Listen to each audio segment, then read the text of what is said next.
بسم الله الرحمن الرحيم عن أبي هريرة رضي الله تعالى عنه قال قال رسول الله صلى الله تعالى عليه وسلم ليس الغنى عن كثرة العرض ولكن الغنى غنى النفس رواہ البخاری۔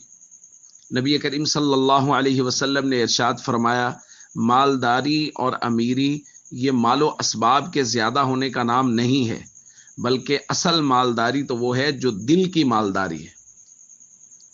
دوستو، آپ نے اور میں نے بہت مرتبہ ایسے لوگ دیکھے ہوں گے جن کے پاس مال و اسباب خوب ہے، لیکن وہ اللہ کے راستے میں 10-20 روپے خرچ کرنے سے بھی بے حد کتراتے ہیں۔ اسی طرح رشتہ داروں پہ خرچ کرنا، اسی طرح دوست احباب پہ خرچ کرنا، یعنی ان کا حوصلہ ہی نہیں بنتا کہ ہم کسی کے اوپر کچھ خرچ کر سکیں۔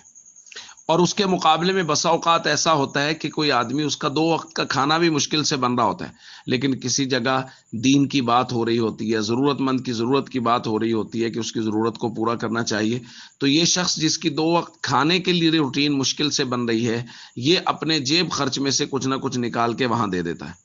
تو اس سے معلوم یہ ہوا کہ مالداری اور امیری، اس کا تعلق انسان کے مال و اسباب سے نہیں ہے، بلکہ اس کا تعلق ہے انسان کے دل سے۔ اگر دل مالدار ہے تو تھوڑا بھی ہوگا تو یہ اللہ کے راستے میں خرچ کرے گا، اور اگر دل مالدار نہیں ہے تو پھر لاکھوں کروڑوں لوگوں کے پاس پڑے ہیں کہ ہمت ہی نہیں ہو رہی کہ وہ اللہ کے راستے میں کسی یتیم کو، مسکین کو، ضرورت مند کو کچھ نہ کچھ دے دیں اور اس پر خرچ کر لیں۔